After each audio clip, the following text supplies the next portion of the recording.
Welcome to the Home Services Success Stories podcast powered by Peakzi, the #1 AI platform for growing your home services business. And on the show today, we have Peter Levi, who is general manager at Peter Levi Plumbing, Heating, Cooling, and Drains. Peter, welcome to the show. How are you? Doing good. Thank you. It's Thanks great for to have having you. me. Absolutely excited to have you on and learn more about the business and your personal story in home services. So, Peter, I know you are a second generation tradesman who's been in the industry your entire life. So, what inspired you to continue down and follow your family's footsteps? Well, first off, my father started this business about 35 years ago, and I grew up in the business throughout my whole life.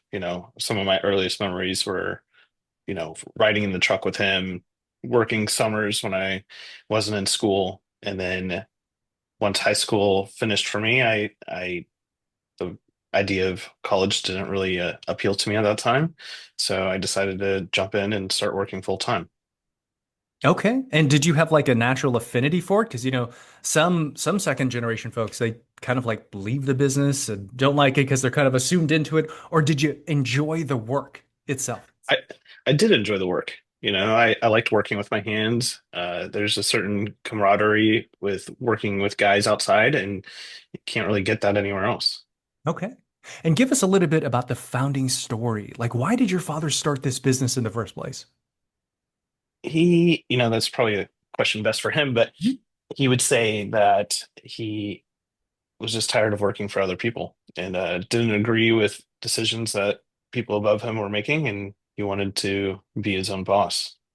Okay, so kind of the motivation of freedom and doing your own thing and being your own boss. Okay. Right. Well, did he come from home services? Did he come from a different discipline or tell me about that?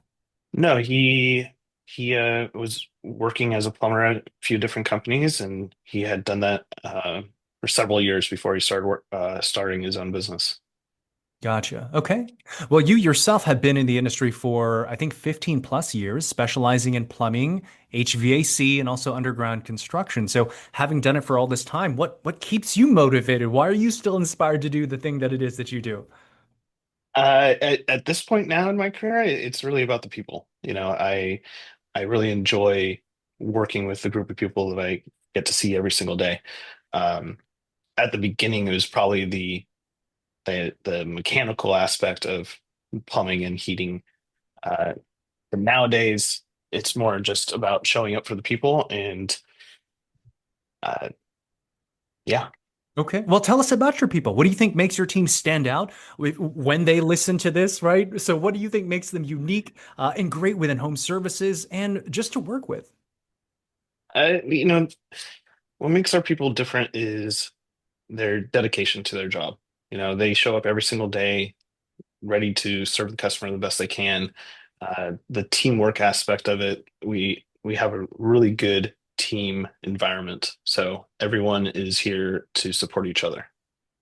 Okay. Okay. Well, I know in 2011, your company made a major shift from new construction to a service-based model after joining Nexstar. So tell us what led to that transition and what kind of outcomes did that produce for it, and how did that reshape the organization overall? Well, in at the end of the recession, we were still a new construction type company, and at that time there wasn't a whole lot of new construction going on. So we transitioned to a service-based type company in order to be recession proof. So uh, that's why we joined Nexstar, and they led us through the process of how to, you know, withstand economical issues like that. And that's service-based work. Gotcha. Okay. And I know you yourself, you went back to trade school specifically for HVAC. So what was the reason for that decision and how has that played out within the business? Well, we wanted to start a heating and air conditioning division of the company. I said that I was interested in that. Um, so I went to school for HVAC, and I've always kind of been drawn to the mechanical aspect of heating and air conditioning. So that's what led to us creating that HVAC department and growing it from there. Okay. And what do you think you were drawn to specifically about HVAC? Why that versus the other home services trades? I guess it was this might sound a little odd, but the diagnosing aspect, the thought of working with a multimeter and with wires and troubleshooting an issue with a furnace or air conditioner, that specific aspect is what drew me initially. So the troubleshooting, the Yeah, finding the underlying cause of what the issue is. Okay. right. Interesting. And you're not just the leader, but you're a hands-on leader. You came from the field. And I think it was 2021 when you had a general manager resign and then you took over, right? That's right. So was there a lot of coercing to get you into that role, or was it a natural transition? Or tell us about that. I think it was more of a natural transition. Up until that point, I had done most of the roles in the business from, being a service tech, installing. I had managed service technicians and managed installers at that point.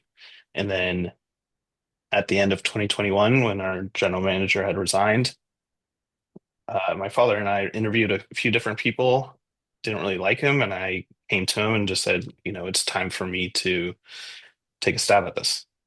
Oh, and what was his reaction to that? Uh, I mean, obviously I'm in the position, so Mhm. it was. I don't remember his exact reaction. I know we talked about it for a couple of weeks, and we decided that we'd give it a shot. Well, I know from the second generation, well, whenever I have seen like a father-son combo, generally the father's very excited and, about his son wanting to do like the leadership role. So like, was he kind of hit with that same kind of thing? Was he like, oh my gosh, I'm so proud of Peter. He wants to step up and lead the business. Like, what was that like? I'm sure there was a part of that. During that time, it was the middle of COVID, so there was a lot of uh, chaos going on. So, you know, I think there was definitely a piece of that, but it was also a piece of just fighting day by day, just trying to make it through an unknown time. Gotcha. Okay. Well, having been hands-on and now in leadership and being a general manager, how has working in the field influenced your leadership style, would you say? It's influenced me because, at this point, I wouldn't ever ask an employee to do something that I haven't done or wasn't willing to do myself.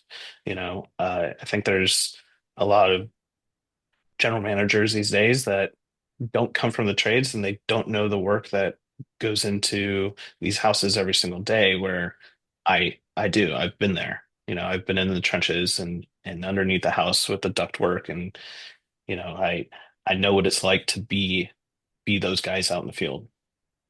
I assume it gives you a great level of credibility when it comes to leading your technicians or interviewing as well, because you've been there and done that. You're not like a leader who leads Yes. from afar, but you have been in the trenches.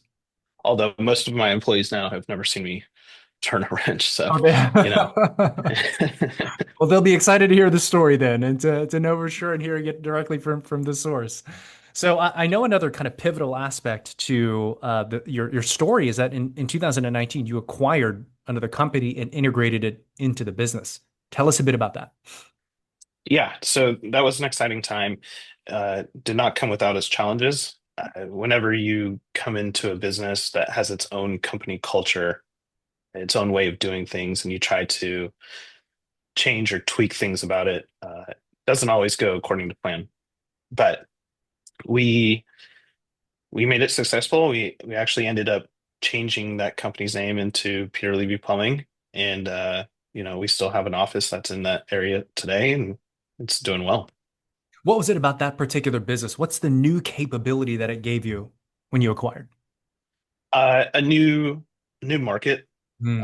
Mostly, it was expanding to a new market and allowed us to have a bigger footprint in Northern California. Okay. And what were some of the key lessons you learned in sort of integrating those cultures into one cohesive one? We- One of the bigger lessons is the best way to integrate a culture is getting everybody together in one room so they can learn about each other. And that way there's not so much of a divisiveness between one location versus another. Does that make sense? It does. What did that look like in application? Was it like a reality show kind of thing, like American Idol? You stick everyone in the same room. Like, what did that look like? Well, what it mostly looked like was just myself and other managers having a presence up there, but also we have these monthly company meetings.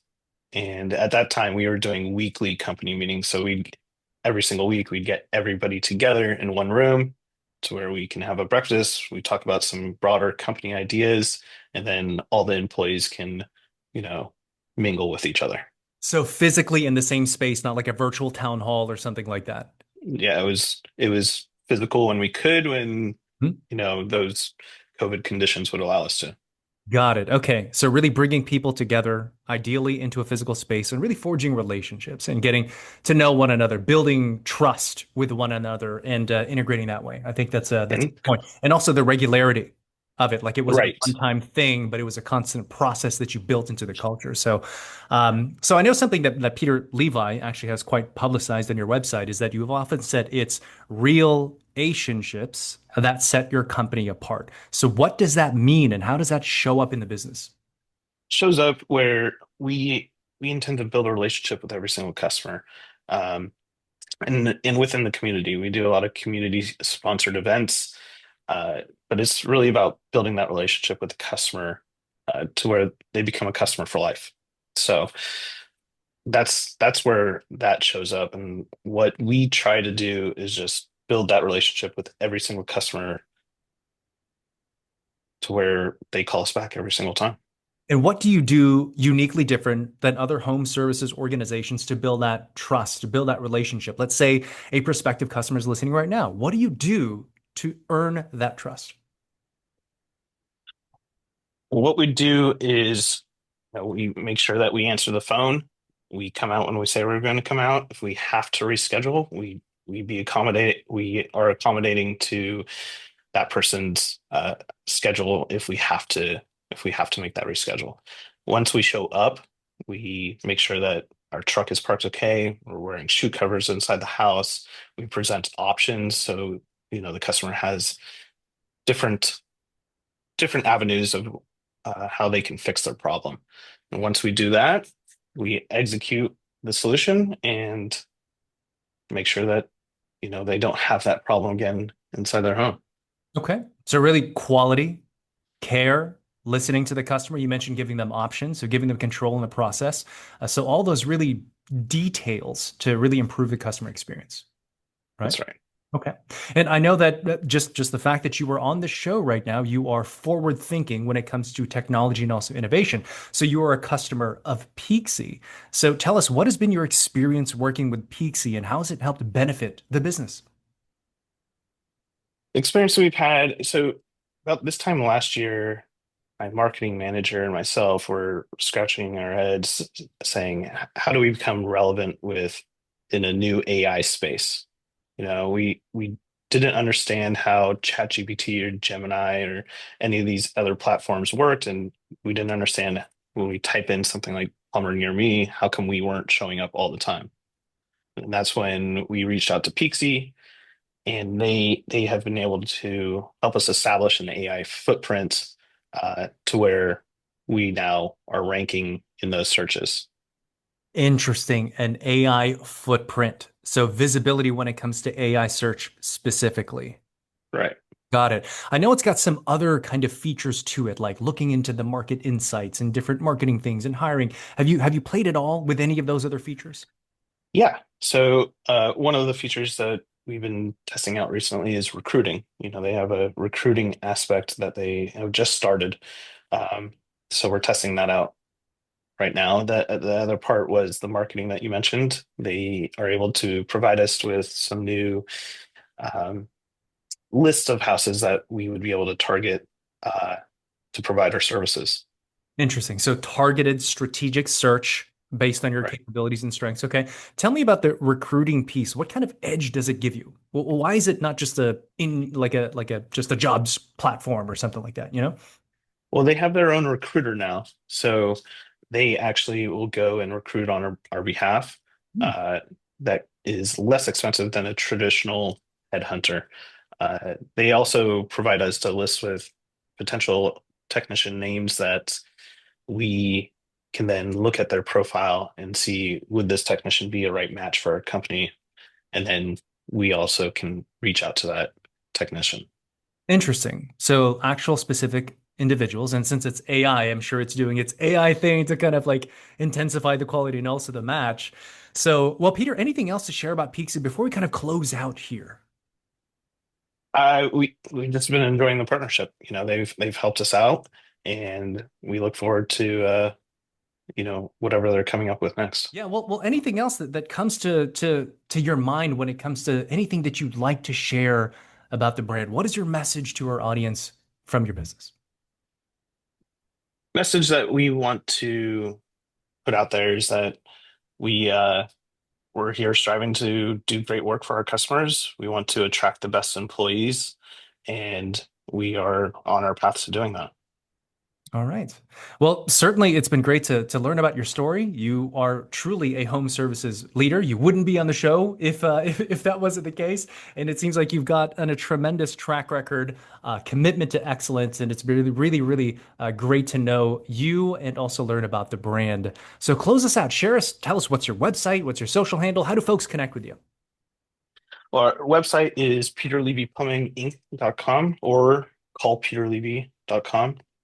Uh, LinkedIn, you can find me at Peter Levy. Uh, and then, our business number is 415-454-7771. All right, sounds good. And we'll make sure to have all that contact information in the show notes as well. So, Peter, thank you so much for being on the show today. Thank you.